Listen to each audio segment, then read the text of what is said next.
BCB যে ধরনের সহযোগিতা চায় আমাদের সাধ্যের মধ্যে যা আছে আমরা সম্পূর্ণটাই করতে চাই। আপনারা জানেন যে আমাদের হয়তো বাজেট আমরাও একটু কম পাই, যেহেতু আমাদের আরও আদার প্রায়োরিটিস আছে। আমাদের মৌলিক অধিকার নিশ্চিত করতেই দেশের জনগণের আমাদের হিমশিম খেতে হয়, যেহেতু আমাদের ফাইন্যান্সিয়াল সিচুয়েশনই এরকম। তারপরে আমাদের দিক থেকে সর্বোচ্চ সহযোগিতা করার মানসিকতা এখন মন্ত্রণালয়ের আছে। মন্ত্রণালয়ের আমাদের সব স্তরে ক্লিয়ারলি নির্দেশনা দেওয়া আছে, যাতে করে সকল ফেডারেশন এবং ক্রীড়া সংস্থার সাথে খুব ভালো কোঅর্ডিনেশন রাখা হয় এবং আমাদের দিক থেকে সর্বোচ্চ সহযোগিতা করা হয়।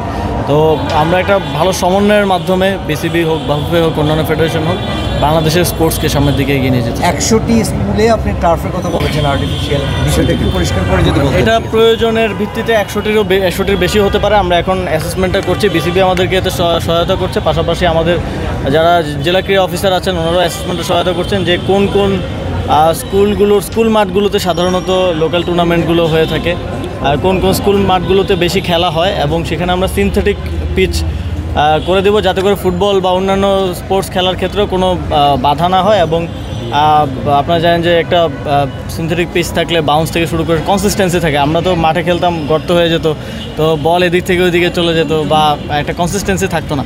ফলে এটাও আমাদের যারা স্কুলের বাচ্চারা যে খেলবে তাদের স্পোর্টসটাকে ডেভেলপ করবে, এবং তাদের জন্য একটা মানে সেমি প্রফেশনাল হলেও খেলার একটা সুযোগ তৈরি হবে। এটা কি ঢাকা কেন্দ্রিক হবে নাকি এটা সারা দেশে করবো, আমরা সারা দেশে করবো।